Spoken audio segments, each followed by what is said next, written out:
Bismillahirrahmanirrahim. Assalamualaikum warahmatullahi wabarakatuh. Selamat siang, salam sejahtera buat kita semua. Apa kabar Bapak Ibu hadirin sekalian, seluruh peserta webinar kali ini? Sehat-sehat? Alhamdulillah, luar biasa. Saya yakin Bapak Ibu bisa join hadir di acara webinar ini tentunya dalam keadaan sehat-sehat, kuat-kuat, semangat-semangat, dan pastinya Bapak Ibu adalah para pelaku UMKM yang hebat-hebat, luar biasa ya. Baik Bapak Ibu hadirin sekalian, perkenalkan saya Edi Fadila Safardan atau biasa dipanggil dengan Kang Fadel, AA Fadel, Bang Fadel, mangga dipersilakan.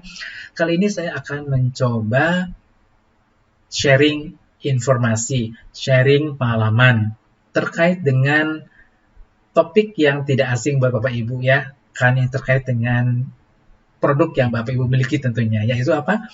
Label pangan olahan ya. Ini adalah satu hal yang krusial menurut saya untuk Bapak Ibu ketahui lebih dalam, apalagi terkait dengan regulasi. Kenapa demikian? Karena terdapat 3 pilar sistem pangan di Indonesia. Ada masyarakat yang dalamnya adalah merupakan konsumen, ya. Kemudian para pelaku usaha UMKM itu sendiri, dan juga pemerintah sebagai regulator tentunya ya. Kenapa masyarakat atau konsumen itu perlu dilindungi dari informasi yang tidak benar, tidak jelas, ataupun yang menyesatkan gitu ya. Ya pastinya jangan sampai tadi terjadi hal-hal yang merugikan konsumen ya. Kemudian juga untuk para pelaku usaha tentunya perlu acuan, perlu standarisasi seperti apa gitu ya yang perlu dicantumkan dalam label produk pangan yang mereka miliki ya. Sehingga dari kesemuanya ini diperlukan sebuah regulasi ya untuk mengatur semuanya sehingga terbitlah sebuah peraturan tentang label pangan olahan yang dasar hukumnya Bapak Ibu bisa lihat di sini ya.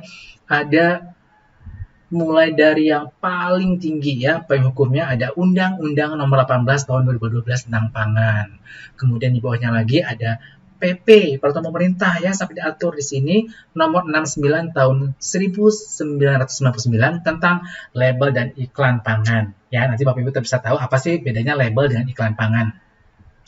Kemudian juga di bawahnya ada lagi Peraturan Badan POM yang awalnya tahun 2018 itu ada di nomor 31 tentang label pangan olahannya. Kemudian ada perubahan ya, yang terbaru itu di nomor 20 tahun 2021 tentang label pangan olahan, masih sama ya.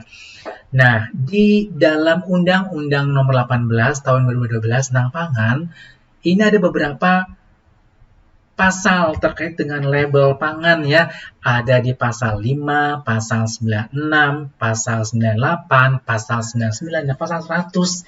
Ini semuanya mengatur terkait dengan label pangan ya, gimana menurut pasal 96 bahwa perlu adanya sebuah label pangan agar bisa memberikan informasi yang benar dan jelas kepada masyarakat ya. Seperti apa sih sebelum dibeli itu informasinya yang tidak menyesatkan tadi ya. Kemudian juga di pasal 98 di sini diatur bagaimana ketentuan ya yang berlaku bagi pangan yang diedarkan ya, terkecuali untuk pangan yang langsung dibungkus di hadapan pembeli itu tidak perlu adanya label ya, seperti kita beli gorengan atau beli pangan yang langsung direct dijual ke konsumen itu tidak perlu diberi label. Kemudian di pasal 99 ya juga ada larangan orang itu menghapus label ya, karena nanti akan membuat konsumen hilang kepercayaannya akibat konsumen itu tidak mendapat informasi yang benar, informasi yang jelas dari kemasan yang ada. Begitu. Kemudian di peraturan pemerintah nomor 69 tahun 99 itu juga sangat jelas ya bahwa yang merupakan pelaku UMKM ataupun pelaku usaha industri pangan itu harus atau mencantumkan seluruh informasi yang ada pada kemasan itu dalam bentuk label, baik itu di dalam, pada, ataupun dalam kemasannya itu sendiri, gitu ya. Dan itu diwajibkan untuk supaya tidak hilang, lepas atau luntur ya, rusak gitu. Jadi harus benar-benar terlihat dalam kemasan itu yang mudah dilihat dan mudah dibaca. Nah, ini adalah definisi daripada pelabelan pangan ya.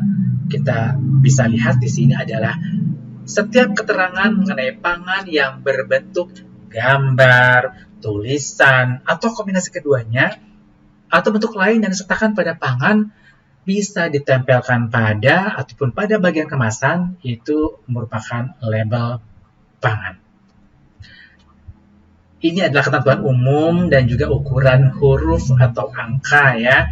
Kita bisa lihat di sini bahwa label yang kita buat itu harus menggunakan bahasa Indonesia. Kalau ada istilah asing, itu ada keterangan terlebih dahulu ya dalam bahasa Indonesia.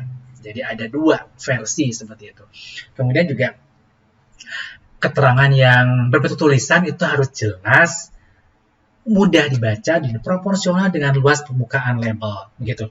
Dan supaya jelas, ukuran huruf daripada label itu harus ukuran 1 mm ukuran font 6 gitu ya untuk Arial ya. Dan untuk kemasan kecil yang luasannya itu kurang dari atau sama dengan 10 cm kuadrat, itu ukurannya tidak boleh melebihi kecilnya itu dari 0,75 mm. Nah, ini semua ketentuan Bapak Ibu yang perlu diikuti karena nanti kalau ingin mendapatkan izin edar, ini harus sesuai dulu kan labelnya. Seperti ini. Jadi, di dalam label pangan olahan itu setidaknya harus memuat keterangan-keterangan berikut ini ya. Di sini Bapak Ibu bisa lihat ada dari poin A sampai I, dimulai dari nama produk, daftar bahan, berat isi bersih, nama dan alamat pihak yang memproduksi atau mengimpor, halal bagi yang dipersyaratkan, tanggal dan kode produksi, keterangan kadaluarsa atau masa expired, juga nomor izin edar, dan juga asal-usul bahan pangan tertentu itu perlu dicantumkan ya. Tapi setidak-tidaknya yang wajib ada itu adalah poin A, C, D, E, G, dan H. Ini harus ada. Kenapa? Karena ini bagian yang informasi yang harus ditahu konsumen supaya nanti jangan sampai timbul ketidakjelasan ya daripada produk yang ingin dibeli atau konsumsinya ya. Dan ini harus bagian maksudnya diperlihatkan ya di bagian sisi pandang yang terlihat ketika di display gitu ya. Jangan sampai nanti tidak terlihat. Kemudian bagian yang mudah dilihat itu bisa di bagian sisi, di bagian atas, atau di belakang, asalkan jelas ketentuan tadi. Nah, ini adalah sebuah contoh label yang sudah sesuai dengan ketentuan ya. Di sini kita lihat ada nama produk. Nah, ini adalah keripik tempe. Nah, Chip Go itu ada nama dagangnya. Beda ya Bapak Ibu, nama produk dan nama dagang. Kemudian ada daftar bahan mengandung apa gitu ya. Dimulai dari komposisi yang paling besar proporsinya sampai ke yang sedikit paling kecil. Kemudian informasi alergen kalau memang itu ada. Kemudian juga yang Bapak Ibu tadi sudah jelaskan yang perlu ada wajib dicantumkan itu adalah nomor izin edar, bisa dari Badan POM berupa MD atau ML, MD untuk dalam negeri, ML untuk produk yang didatangkan dari luar negeri, Dan bisa juga untuk UMKM dari Dinas Kesehatan Pemerintah Daerah itu PIRT. Berat bersih juga itu perlu cantumkan, jangan sampai kita tertipu. Isinya sih 200, padahal yang dicantumkan itu sudah 50 misalnya ya. Nah, ini bahaya sekali ya, penipuan itu namanya. Kemudian juga nama dan alamat produsen, Bapak Ibu. Kenapa demikian? Karena nanti pada saat terjadi adanya komplain atau harus di recall, kita tahu kemana untuk dituju produsennya. Oh, ternyata produsennya adalah PT apa, alamatnya di mana, kota mana. Ini bisa ketahui ya. Bisa ditelusuri kalau ada hal-hal yang menyimpang seperti itu. Kemudian juga keterangan daluarsa itu perlu diketahui oleh konsumen untuk keamanan pangan tentunya ya. Kode produksi perlu diketahui meskipun ini tidak wajib ya.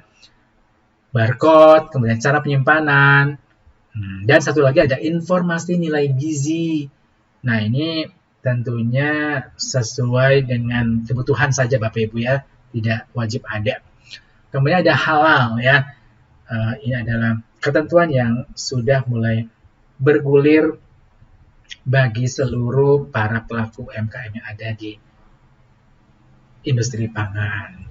Demikian informasi atau sharing pengalaman yang bisa saya sampaikan. Untuk selanjutnya kita diskusi bersama ya dalam forum tanya jawab. Mudah-mudahan ini bisa membantu dan bisa mencerahkan Bapak Ibu yang memang sedang dalam proses pengajuan untuk mendapatkan nomor izin edar. Baik itu Badan POM yang melalui M dan ML-nya ataupun PRT di Dinas Kesehatan. Demikian, lebih kurang mohon maaf. Akhirul kalam wabillahi taufiq wa hidayah. Wassalamualaikum warahmatullahi wabarakatuh.